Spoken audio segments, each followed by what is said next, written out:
Na Rede Escola de hoje, vamos saber um pouco mais sobre a profissão do agrônomo e como ela se adapta aos novos tempos. A agricultura digital ela se encaixa perfeitamente nesse cenário, onde a gente consegue utilizar, por exemplo, usando informações precisas, aonde tem uma doença, aonde tem uma praga, aplicar controle químicos específico naqueles locais, ao invés de aplicar na lavoura como um todo. Os motivos que levaram a ONU a escolher 2019 como o Ano Internacional da Tabela Periódica. É uma forma de reconhecer a importância da química no nosso cotidiano. Ciência e astronomia. Qual é o planeta mais próximo da Terra? O Mercúrio é, nos últimos 50 anos, o planeta que ficou mais tempo mais próximo da Terra. Mas o que pode se aproximar mais é Vênus, só que por um período de tempo bem mais curto. E uma conversa com as autoras de um livro sobre a infância do educador Anísio Teixeira. Ele conta a infância de um menino brasileiro, baiano, né? Sertanejo. No seu cotidiano, com os seus medos, com as suas alegrias.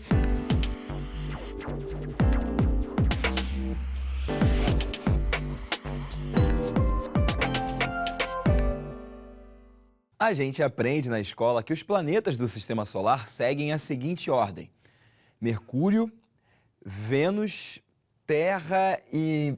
Marte, Júpiter, Saturno, Urano e Netuno. Plutão fazia parte dessa lista, mas deixou de ser planeta em 2006. Nas aulas de ciências também aprendemos qual o planeta mais próximo da Terra. Se você acha que a resposta certa é Vênus ou Marte, saiba que não é bem assim. E a explicação para esse movimento dos planetas é surpreendente.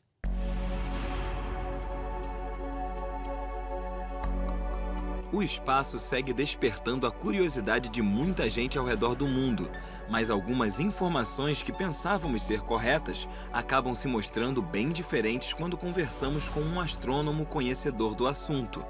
Eduardo Penteado, doutor em astronomia pela Radboud University da Holanda e hoje bolsista do programa de capacitação institucional no MAST, terá a missão de nos tirar algumas dúvidas sobre o Sistema Solar. Com relação à questão da distância das órbitas, a gente sempre estuda, e está correto, que a ordem dos planetas em relação ao Sol, Mercúrio, Vênus, Terra, Marte, Júpiter, Saturno e Urano. Então a gente pensa que a ordem também de aproximação dos planetas é invariável, é sempre a mesma. Então seria ou Vênus ou Marte mais próximo da Terra, porque eles estão nessa sequência, né, com relação ao Sol. Mas acontece que os planetas estão girando em torno do Sol, né? Estão rodopiando ali na sua órbita, todos eles. Então, em alguns momentos, um planeta vai estar mais próximo do outro, enquanto o outro está mais distante. Então, como eles estão sempre em movimento, as suas distâncias relativas sempre variam também. Qual planeta está mais próximo da Terra? Independentemente do que você aprendeu na infância, não há uma resposta, até porque tudo isso está sempre mudando. Tudo na astronomia é relativo. Cada planeta tem uma velocidade com que realiza o seu período orbital, né? Ou seja, com que gira em torno do Sol. Quanto mais próximo do Sol, mais veloz ele gira. Mercúrio gira mais rápido, depois Vênus gira um pouquinho mais devagar, mas mais rápido que a Terra, depois a Terra. E Marte, por fim, gira mais lentamente ao redor do Sol. Então, como o Mercúrio está mais rapidinho, ali pertinho do Sol, é mais fácil dele estar mais próximo da Terra. Então, Mercúrio é, nos últimos 50 anos, o planeta que ficou mais tempo mais próximo da Terra. Mas o que pode se aproximar mais é Vênus, só que por um período de tempo bem mais curto. Desde que Yuri Gagarin viajou pelo espaço em 1961, ou quando Neil Armstrong pisou na Lua em 1969, o sonho de viver em outro planeta começou a se espalhar. Será que algum dos nossos vizinhos poderia receber visitantes? Marte é o planeta mais parecido com a Terra em diversos aspectos, né? Por exemplo, Marte tem uma atmosfera não é tão densa, não é tão rala, a temperatura é mais baixa do que a da Terra, mas não chega a ser congelante, enfim, daria para estabelecer uma colônia, uma visita. No futuro, pode ser sim que a gente estabeleça alguma colônia lá, mas eu diria que nós jamais vamos mudar para Marte como espécie, né, como civilização. O sonho de morar em Marte pode não se realizar, mas aprender sobre o espaço e se sentir um pouco mais na órbita de outros planetas é possível com a visita ao Museu de Astronomia, o MAST, em São Cristóvão, no Rio. A aproximação entre cientistas e a sociedade é fundamental para divulgar as informações corretas. Afinal, o que precisa ser desmistificado? A questão da viagem para outros planetas, né? O cinema, que é bem legal, mas mostra muitas vezes que é fácil ir para outro planeta, né? E não é. Então, se a gente, vamos dizer assim, destruir a Terra, as condições de vida na Terra, não tem outro planeta para migrar. Acabou. Então, tem que tomar muito cuidado com isso. Não tem um planeta backup. Nós não vamos para Marte.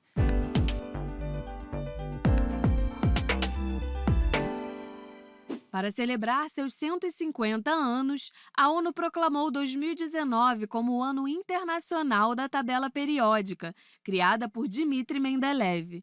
Para pesquisadores, ele foi um grande visionário por prever espaços vazios para elementos ainda não descobertos e que foram acrescentados posteriormente. Foi assim com o gálio, com o germânio, com o escândio, que eram elementos não conhecidos em 1869, quando Dmitry Mendeleev, cientista químico russo, propôs a primeira versão da tabela periódica que hoje conhecemos e que, ao longo dos anos seguintes, esses elementos foram descobertos e posicionados exatamente onde Mendeleev os previra. É uma forma de reconhecer a importância da química no nosso cotidiano. Tudo respira e transpira química, bioquímica, novos materiais, fenômenos como fotossíntese, combustão, respiração, tudo isso é química. A primeira tabela parece pouco com a que conhecemos na sala de aula. Ela começou com 63 elementos e hoje já conta com 118. A última atualização foi recente. No fim de 2015, a União Internacional de Química Pura e Aplicada acrescentou 4 novas siglas. Hoje os elementos são ordenados assim, pelo número de prótons que cada núcleo contém. O número de prótons em um núcleo caracteriza o que nós chamamos de elemento químico. Mas na época de Mendeleev, ninguém sabia do elétron, do próton e do nêutron. Então o que se tinha era massa atômica, peso atômico. Na época, massa molar hoje. Nessa escola estadual do município de Niterói, no Rio de Janeiro, a tabela periódica saiu dos livros e virou um instrumento de inclusão. Com a ajuda do professor de Química, os próprios alunos inventaram uma versão adaptada, de dar orgulho ao criador russo Mendeleev. Essa outra tabela é para cegos, os metais, o hidrogênio, os ametais e os gases nobres. Essa tabela foi pensada para alunos que venham ter síndrome de Down. A gente traçou o perfil deles, as dificuldades de aprendizagem, todas as possíveis dificuldades que eles venham ter. A gente tentou sanar isso da forma mais básica, mais barata, mais fácil possível. Bem colorido para chamar a atenção, que é uma dificuldade que eles têm. O tamanho dos elementos grandes e as letras também, em decorrência da dificuldade de visão que eles têm. Aqui também a gente trabalha a coordenação entre a visão e o tato, a coordenação motora. Os estudantes já foram convidados para apresentar o projeto da tabela inclusiva em outras instituições. E hoje, ela faz parte das aulas do professor Bernardo e ajuda a aproximar outros alunos da química. Eu imagino que eles olhem para a tabela periódica hoje, pelo menos um carinho de nossa. Essa tabela periódica pode ser usada para alguém com deficiência. Ou olhar para uma pessoa que tem um pouco mais de dificuldade e conversar, olha, vamos estudar a tabela periódica dessa forma, não decora não, vamos entender que fica melhor. É importante que o aluno perceba essa aproximação dos elementos que a gente conhece, que estão representados na tabela periódica, para que ele não tenha medo da ciência, não tenha medo da química. Dessa forma, eu acredito que o aprendizado fica mais gostoso, fica mais fácil aprender, não só a química, como qualquer outro tipo de ciência. O desenvolvimento tecnológico faz com que as profissões passem por mudanças. A gente vai conhecer agora uma que tem origem no meio rural, mas que depende muito de estudo e tecnologia para se tornar mais eficiente. Eu fui até Campinas, no interior de São Paulo, na sede da Embrapa, empresa brasileira de pesquisa agropecuária, e conversei com esses profissionais sobre os desafios dos novos tempos. As tecnologias de inteligência artificial, robótica e automação já estão no campo e a tendência é que elas contribuam cada vez mais para uma agricultura sustentável no Brasil. Agora, você estudante que está em casa sem saber qual profissão seguir, já pensou em ser agrônomo digital?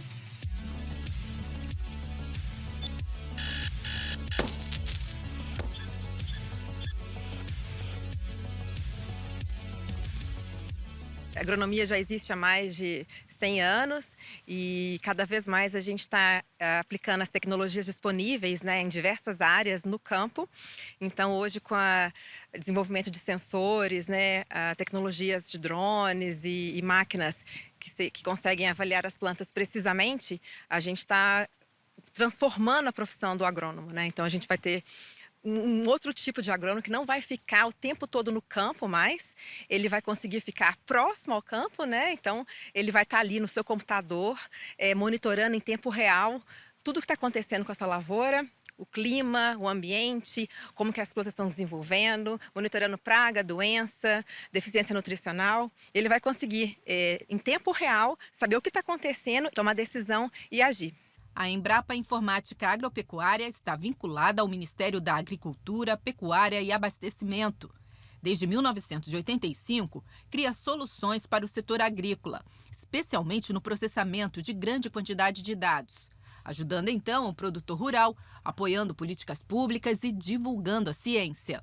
Aqui a gente atua muito na modelagem agroambiental, com trabalhos como zoneamento agrícola de risco climático, fazendo uma análise das condições climáticas e identificando as épocas e locais mais favoráveis para a produção agrícola. Existem linhas de atuação também na internet das coisas. Atua bastante também na área de agricultura de precisão, no laboratório de bioinformática, com avaliação e prospecção de genes para desenvolvimento de cultivares mais produtivos e mais adaptados também às condições climáticas. Também atua bastante na área de geoprocessamento, sensoriamento remoto, mapeamento de áreas de produção no Brasil. Lembra da Juliana? Ela trabalha com o melhoramento de plantas e biotecnologia em milho, na Unicamp, desenvolvendo variedades geneticamente mais resistentes à seca e às altas temperaturas.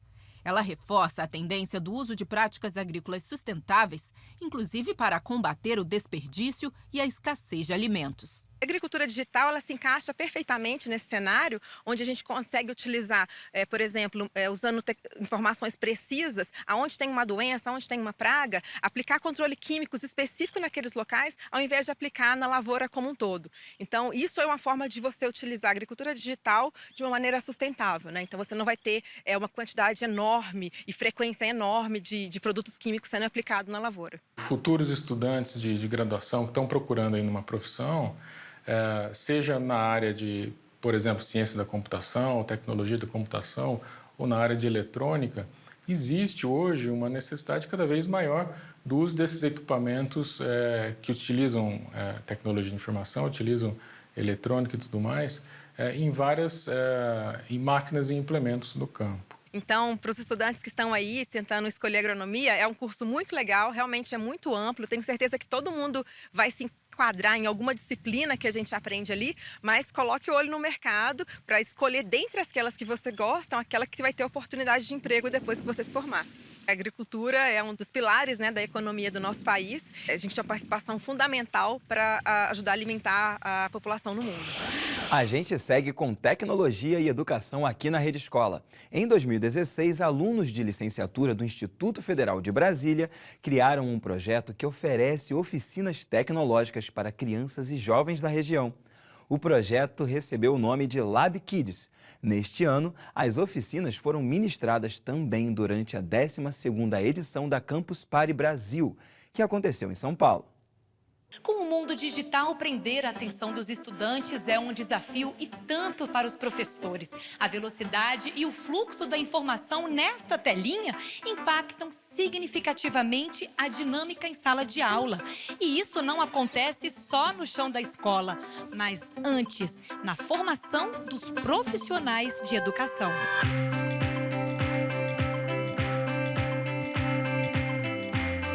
Nós temos uma preocupação de trazer para os professores na formação inicial uma visão que esteja coerente com a sociedade do conhecimento em que estamos inseridos. Então, nessa perspectiva, não é possível mais formar professores sem que esses professores estejam preparados para desenvolver um letramento digital crítico nos estudantes de educação básica. O uso do computador e da internet modificaram as nossas relações, inclusive na escola. Aprender e ensinar já não funciona como antes. Por isso, para formar bons professores, é preciso acompanhar essas mudanças.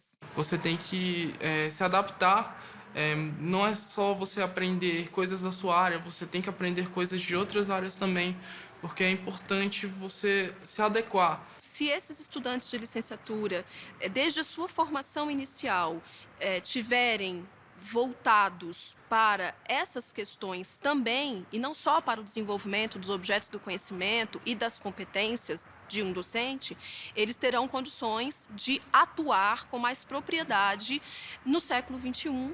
Nesse sentido, o Instituto Federal de Brasília desenvolve alguns projetos com os alunos. Um deles é o Lab Kids, que oferta oficinas tecnológicas para crianças e jovens da região. São diversas crianças que vêm para cá, crianças com idades que vão de 6 a 12 anos, com experiências diferentes. Então, nós temos crianças, por exemplo, que já são que já são muito adiantadas em relação ao uso do computador, né? E outras que não. Muitas vezes elas chegam aqui e nós precisamos trabalhar desde o início, desde ligar a máquina até os primeiros passos. Então, eles começam a perceber que o locus de sala de aula é um locus em que convive a heterogeneidade. O Lab Kids surge de uma iniciativa dos alunos para tentar modificar um pouco da prática docente. E aí ele é acolhido pelo IFB, pelo campus, e começa a ir para as outras licenciaturas. Ela impacta significativamente na vida de quem está sendo formado, porque ela vê resultado, ela vê um resultado muito rápido. O sucesso tem sido tão grande que neste ano eles foram convidados a participar da Campus Party, um dos maiores eventos de tecnologia do mundo. Às vezes você precisa só de um minuto para mostrar como é o caminho para ele mudar toda a forma de aprendizado dele. Então é sempre muito gratificante participar dessas atividades e saber que a gente pode produzir e ajudar essas crianças, adolescentes e até adultos, né, a terem novas perspectivas de aprendizado.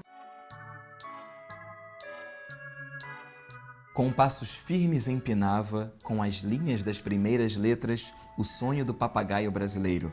Como era gostoso sonhar com seu país, Brasil. Entre os livros e brincadeiras, o menino movimento descobria a arte e a ciência de escrever e aumentava sua vontade de saber. Eu hoje vou falar com Sandra Santos e Denise Calazans sobre esta obra Menino Movimento. Sandra Santos e Denise Calazans são do corpo docente do Instituto Superior de Educação do Rio de Janeiro, o ISERJ. Sandra é a diretora-geral da instituição há mais de 10 anos e Denise, assessora cultural e professora. As duas têm vários títulos na área de educação e, em comum, a paixão pelo trabalho do educador Anísio Teixeira. Menino Movimento é um livro inspirado na infância dele. Fala um pouquinho sobre qual é essa ideia do livro, que história acaba vindo para cá.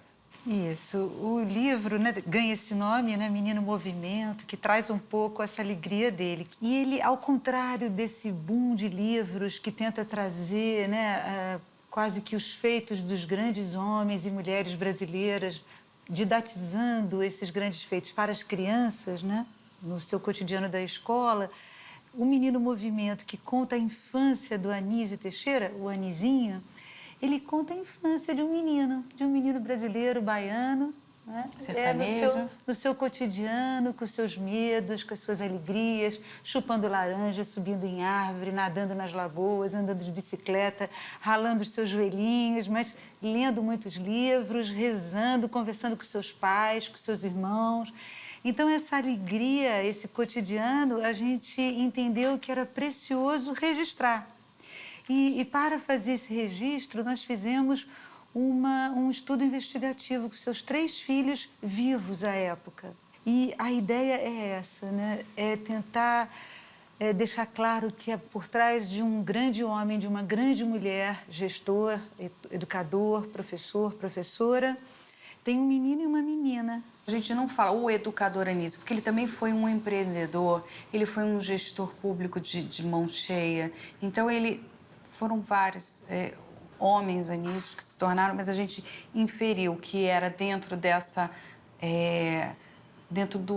da vida no sobrado na cidade e a vida rural na fazenda que ele cunhou o que mais tarde ele fez a Escola Parque.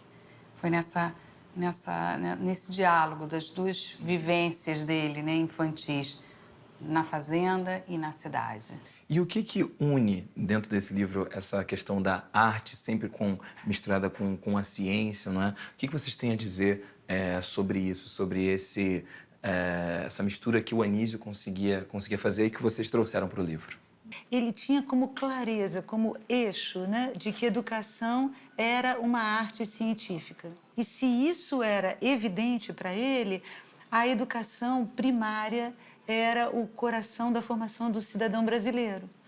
Então, em 32, quando ele assinou o Manifesto dos Pioneiros e se casou com a esposa e criou a primeira escola de professores em nível superior, né, no Instituto de Educação, ele já ali pontuava: formar professores implica um compromisso muito grande com todos os cidadãos brasileiros. Em 50, quando ele dirigiu o INEP, quando ele criou o Centro Brasileiro de Pesquisas, ele acabou alinhavando ainda mais essa proposição, deixando claro que não poderia fazer nenhum desenho de estrutura brasileira sem ter garantido isso como direito para qualquer brasileiro.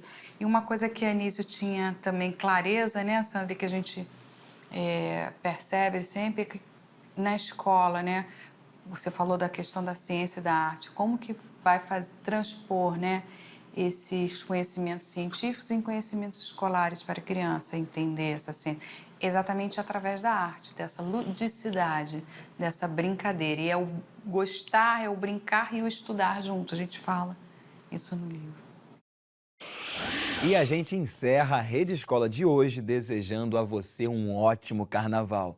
Se você deseja ver ou rever o nosso programa, fique ligado no site da TV Escola, o tvescola.org.br.